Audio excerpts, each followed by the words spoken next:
I'm not concerned about the very poor. We have a safety net there.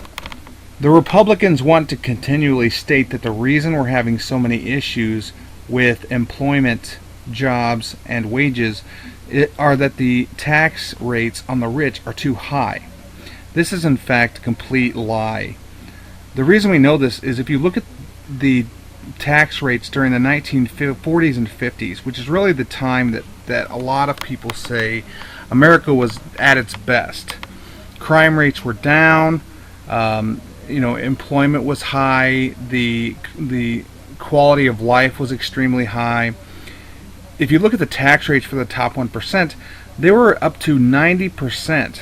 So the richest people in America were paying 90% of their income into taxes. Yet, even though the tax rates were 90% of their income, the average wage for the average employee was a livable wage. It was enough to work one 40 to 50 hour a week job and pay all of your bills. The unemployment was extremely low during this period. And if you look at the wages, the difference in the wages from the average worker to the top 1%, the top 1% on average had between 50 and 100 times what the average worker made. If you take a look at today's situation, the average tax rate for the top 1% is usually between 0 and 20%. Now that's that's on the other side of the spectrum. So the tax rates are incredibly lower than what they were during the 40s and 50s. And yet unemployment is high. They pay us between 30 and 50% of the cost of living, because the cost of living today is usually between $30,000 and $40,000 depending on where you live. Now, when a person gets a job at, let's say, Walmart, McDonald's, Lowe's, any place like that, the average worker is going to start out around $8 to $9 an hour. $8 to $9 an hour is about $16,000 to $18,000 a year. Now, $16,000 to $18,000 a year with your income, when your cost of living is $30,000 to $40,000, it just doesn't work. And if you look at,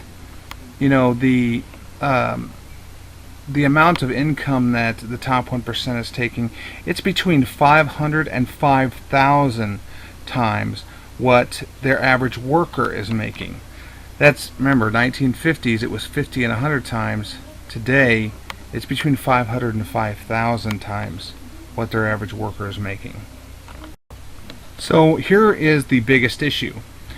If you look at Romney's plan, if he becomes president, his major economic suggestions, things he plans to do once he becomes president, are going to be things like huge, massive, debilitating cuts to programs like government housing, government child care, food stamps, Medicaid, student loan programs, and again, massive cuts, maybe not quite as debilitating, but still massive cuts to programs like Medicare for the elderly, Social Security, etc.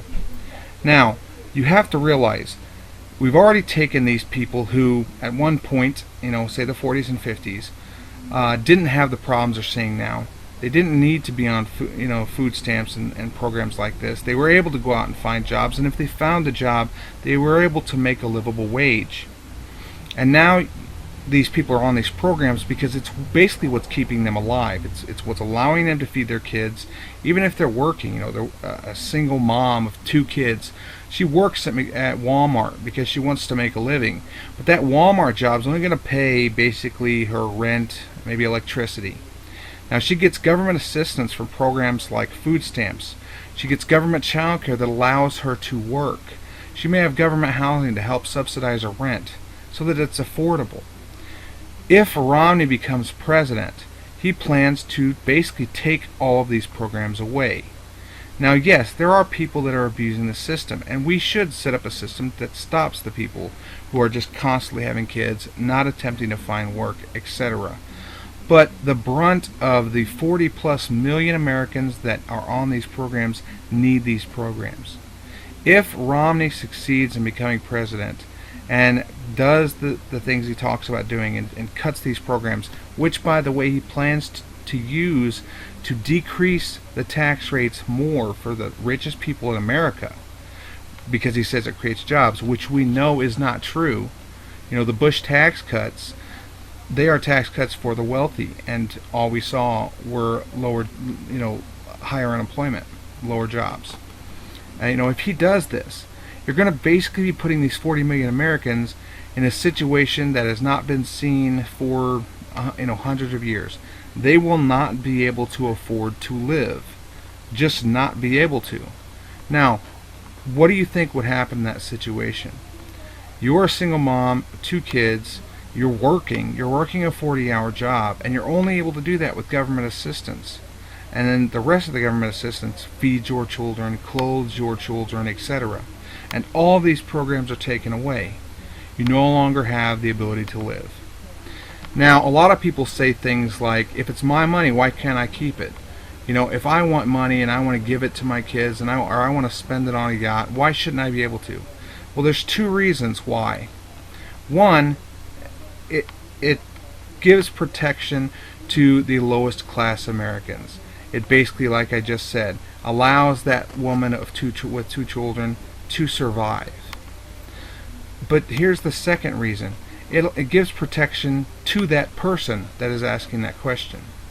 Because the second that you take all of those programs away, those people aren't going to just sit down and die. They're not going to let their kids starve. That woman is going to have 2 choices: to either watch her children starve or to take what she needs by force. And you have to understand that 40 plus million Americans are going to be put in this situation. Now, do you really want to be put in a situation where 40 million Americans are going to have to say, I either have to sit here and watch my child starve, or you know what? There's a guy down the street living in a mansion. He's got 2 cars. I have a gun. I have some bullets. I'm going to go feed my kids. That's what's going to happen.